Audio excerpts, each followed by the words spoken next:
तो जैसे आप एसपी से हैं, समाजवादी पार्टी से, तो आगे जो है वो समाजवादी पार्टी का मूल मंत्र क्या है? वो क्या चीज को लेकर जो रोजगार है उसको लेकर आगे बढ़ रही है, या फिर जो गरीबी है उसको लेकर आगे बढ़ रही है, महंगाई है उसको लेकर आगे बढ़ रही है, किसको लेकर आगे बढ़ रही है? देखिए, इस सरकार ने, आप देखें सेंटर केंद्र की सरकार हो या राज्य की सरकार हो, इन्होंने महंगाई हर चीज पे, पेट्रोल देखिए जो 8-10 साल पहले 60 रुपए मिलता था, आज 110 रुपए मिल रहा है। जो सिलेंडर 414 रुपए का मिलता था वो 950 रुपए का मिल रहा है। जो डीजल के दाम 55 रुपए के थे वो 100 रुपए मिल रहा है। तो इन्होंने, इससे ऐसा नहीं है डीजल पेट्रोल से दाम बढ़ने का कारण सारी चीजों पे पैसा बढ़ता है, क्योंकि वो सारी चीजों में इस्तेमाल डीजल और पेट्रोल होता है।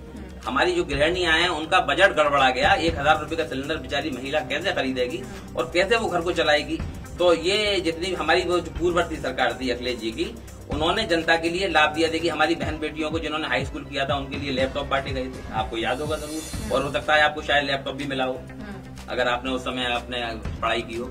इसके अलावा उन्होंने बहुत सारी मतलब योजनाएं थी। जो महिलाओं को 500 रुपए की योजना थी कि जो महिलाएं बेचारी निराश्रित है, जिनका कोई सहारा नहीं है, जो विधवाएं हैं, उनको सबको, एक नहीं है कि हिंदू मुस्लिम सिख ईसाई, जो भी महिला थी, गरीब थी, परेशान थी, उसको सबको पेंशन देने का कार्य किया। अब अखिलेश जी ने वादा किया है कि अगर हम सत्ता में आते हैं तो 300 यूनिट जो बिजली है वो जनता के लिए फ्री करेंगे। तो जाहिर सी बात है जनता को, जैसे कि देखिए आप दिल्ली में केजरीवाल जी की सरकार है तो उन्होंने पूरे दिल्ली पे झाड़ू लगा दी, सारी पार्टियों को आउट कर दिया। इसी तरीके से आप देखिएगा यहाँ भी ऐसे झाड़ू लगेगी और साइकिल बहुत तेज दौड़ेगी। अच्छा, तो मतलब साइकिल जो है कमल के फूल को पीछे हटाकर साइकिल आगे बढ़ेगी, आपका ये कहना है? तो जैसे कि आपने केजरीवाल जी की बात कही, तो केजरीवाल जी भी इस बार उतर रहे हैं यूपी में अपनी झाड़ू से भगाने के लिए सबको। तो क्या लगता है कि कितनी टक्कर दे पाएगी झाड़ू? नहीं, केजरीवाल जी जो आएंगे तो अभी उनके लिए यहाँ पे उनको पैर जमाने पड़ेंगे। अभी उनका संगठन यहाँ नहीं है, तो अभी केजरीवाल जी तो कहीं भी फाइट में यहाँ नहीं रहेंगे। यहाँ मुकाबला केवल 2 पार्टियों में होना है, सपा और भाजपा। बाकी पार्टियां इस समय वर्तमान में नए पत्ते पर हैं, हाशिए पर हैं बिल्कुल। तो यहाँ उनकी अभी केजरीवाल जी की आप बात ही न करें, कोई बात। तो जैसे कि आप मुस्लिम कम्युनिटी से हैं, तो मैं ये जानना चाहूंगी ओवैसी की पार्टी कहाँ स्टैंड करती है, कहाँ पर खड़ी है अभी, वो किस पायदान पर है?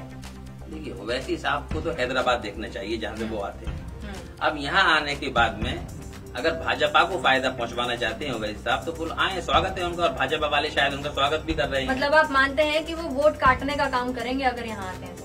नहीं, वोट काटने का काम वो चाहते हैं, कट जाए, लेकिन जनता बहुत जागरूक है मैडम। वो कतई किसी के बहकावे में नहीं आने वाली है। उसने निर्णय ले लिया है कि योगी जी को हटाना है।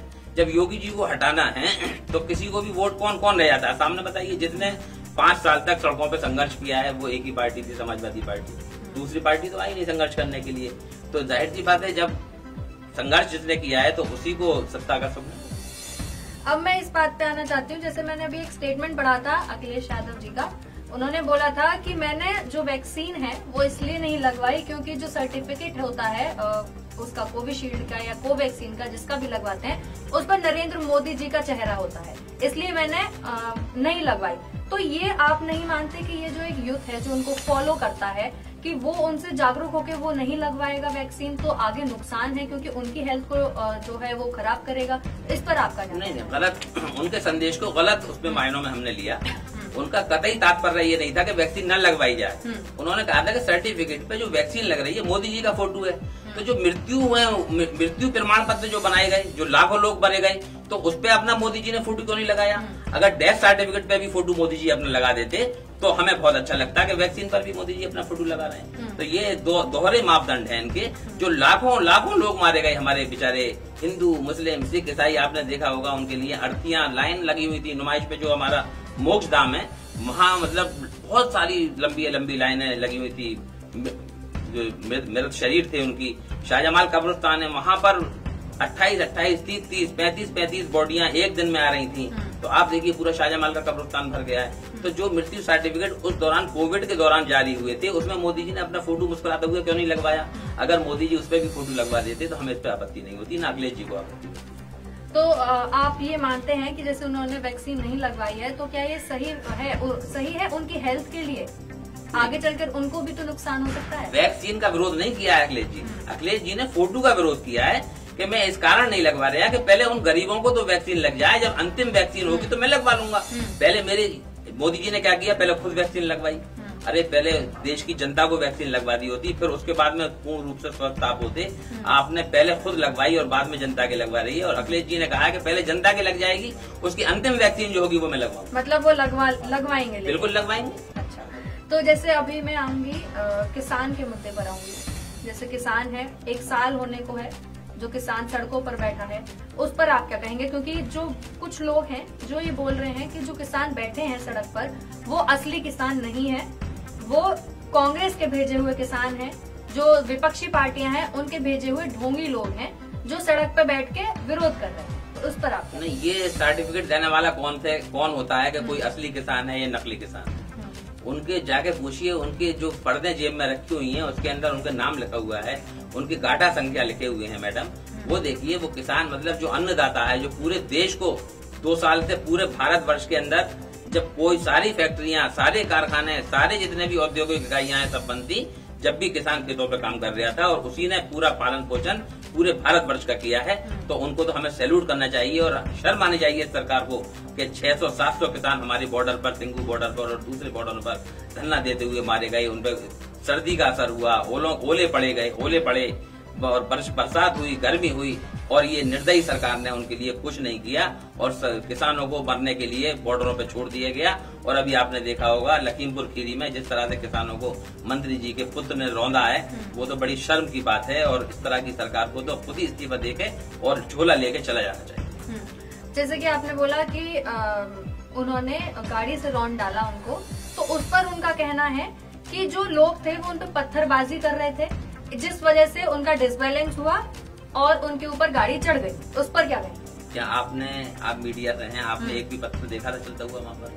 सारी वीडियो फुटेज हमने देखी है, एक भी किसान के हाथ में पत्थर नहीं था। हाँ, प्रोटेस्ट करने का जो लोकतंत्र का तरीका है, उस लोकतांत्रिक तरीके से वो सारे किसान सब जगह पर विरोध प्रदर्शन कर रहे हैं। और ये बिल्कुल कतई, इन्हें तो उनके जख्मों पर मतलब मरहम रखना चाहिए था और किसानों के जख्मों पे इन्होंने नमक छिड़का है। तो ये जो नमक छिड़क रहे हैं, नमक वालों को भी देखेगी जनता और मरहम लगाने वालों को भी जनता जरूर देखेगी 2022 के चुनाव। अच्छा, तो मैं अब इसके बाद एक जो मुद्दा है वो है मुस्लिम और हिंदू का, कि जैसे अभी अगर आपने दिल्ली में देखा होगा तो कुछ मुस्लिम विरोधी नारे लगे थे। अगर आपने वीडियो क्लिप्स देखी होंगी, अगर आपने सुनी होगी, तो उसमें कुछ आपत्तिजनक शब्द थे जो मैं नहीं बोल पाऊंगी यहाँ पर। तो आप उस पर बताइए कि वो जो था, कि आपको लगता है कि बीजेपी को सत्ता में आने के बाद जो हिंदू के जो राष्ट्र हैं, जो हिंदू के एक पक्ष में होते हैं, जो मुस्लिम विरोधी होते हैं, उनमें इतनी ताकत आ गई है कि वो खुले में आकर ऐसे शब्दों का इस्तेमाल कर सकते हैं मुस्लिम के प्रति या किसी और भी समुदाय के प्रति? देखिए, जिस देश में कानून का राज होता है वहाँ ऐसी चीजें नहीं होती हैं। सरकारें हैं, आती रहती हैं, जाती रहती हैं। हमेशा ना हमारे मत की सरकार रहेगी, ना हमारी मत की भी सरकार हमेशा नहीं रही है भारत के अंदर, बदलती रहती हैं सरकारें। आज सरकारें इनकी हैं, हमारे लिए वो सरकार अच्छी नहीं है क्योंकि वो जनता का हित नहीं देखती है, जनता के जो कार्य हैं उनको नहीं देखती है। तो ये सरकार भी एक दिन चली जाएगी, हमेशा के लिए तो कोई नहीं गद्दी पे रहता है। तो जो उनके फॉलोअर हैं उन्हें ये चाहिए था, अभी आपने देखा होगा बांग्लादेश के अंदर हिंदू मंदिरों पे हमला किया, ये इसकी घोर भर्त्सना करनी चाहिए, प्रत्येक भारतीय को भी करना चाहिए और इंसानियत के नाते भी और बाहैसियत मुसलमान होने के नाते मुझे भी करनी चाहिए कि वो मंदिरों पे, हमारे लिए मंदिर, मस्जिद, गुरुद्वारे, चर्च, ये सब ईश्वर की प्रार्थना के स्थल हैं। इन सभी को हमारे लिए समान अधिकार है। मैं मुसलमान हूँ, मैं मस्जिद को मानता हूँ, लेकिन मैं मंदिर को भी बुरा नहीं कहता, मैं उसको तोड़ने नहीं जा सकता कभी भी, ये मेरे हाथ कब कब आएंगे। तो वहाँ की सरकार ने उनके खिलाफ कार्रवाई की, आप देखती होंगी कि कितने लोगों को गिरफ्तार किया गया। लेकिन यहाँ पे उसके उलट है, यहाँ मुसलमानों को जितनी कोई गाली देता है उसको अवार्ड दिया जाता है, मुसलमानों के लिए जो जितना बुरा भला का है उसके लिए बहुत ज्यादा खुशी का आनंदित होती है सरकार। मुसलमानों के धार्मिक स्थलों को नुकसान पहुंचाया जाए तो इनके कानों पे कोई जू नहीं रेंगती है, कोई मुकदमे नहीं होते हैं। वहीं इसके उलट अगर कोई प्रतिक्रिया, उसके क्रिया के ऊपर हर प्रतिक्रिया जरूर अवश्य होती है। अगर उस पर कोई कुछ मुस्लिम चंद नौजवान अगर कोई अपनी प्रतिक्रिया फेसबुक के माध्यम से या व्हाट्सएप के माध्यम से या किसी और सोशल मीडिया के माध्यम से कर देते हैं तो उनके घरों पे बुलडोजर चला दिया जाता है, उनको तमाम मॉब लिंचिंग के जरिए मार दिया जाता है, उनके नाना प्रकार की परेशानियां दी जाती है। तो जैसे कि अभी हमने देखा कि हाथरस में जो कांड हुआ दलित लड़की के साथ हुआ, दिल्ली में भी हुआ, एक 9 साल की बच्ची के साथ हुआ, और भी कई ऐसे केस हुए जैसे दिल्ली में निर्भया की बात करें, प्रियंका रेड्डी की बात करें हैदराबाद में, जो कि एक स्वर्ण समाज की लड़की थी। तो आपको क्या लगता है कि ये हिंदुओं में भी बांट रही है सरकार दलित और स्वर्ण समाज में? नहीं, इनको तो देखिए, दलितों को तो इन्होंने कभी भी गले से नहीं लगाया, आपने देखा होगा। ये तो ये चाहते हैं कि दलितों को बिल्कुल कोई भी फैसिलिटी, मुसलमानों के साथ और दलितों के साथ समान रूप से अत्याचार हो रहा है वर्तमान सरकार में। हमेशा के लिए नहीं कह रहे, वर्तमान सरकार जो शासन है, केंद्र का हो या प्रदेश का हो, तो दलित समाज भी बहुत आहत है, जो ओबीसी समाज है वो बहुत आहत है, और अल्पसंख्यक समाज तो आहत है ही है, क्योंकि उसके तो तमाम सारी चीजों पे कटोराघात किया जा रहा है। अभी आपने देखा होगा, एक चाहे तमिलनाडु का या कहीं का, मुझे याद नहीं आ रहा था, वहाँ एक विज्ञापन निकला अखबार के अंदर कि केवल हिंदू ही, एक जॉब निकली वहाँ पे सरकारी, कि केवल हिंदुओं के लिए इसमें स्थान दिया जाएगा। तो ये क्या है? इससे बढ़कर और विडम्बना इस देश के लिए क्या होगी, जो कि अगर सरकारी कोई विज्ञापन निकलता है तो उसमें धर्म के ऊपर बांटा जा रहा है और धर्म देखकर उसको सर्विस दी जा रही है। तो इससे बड़ा बुरा तो कुछ भी नहीं हो सकता।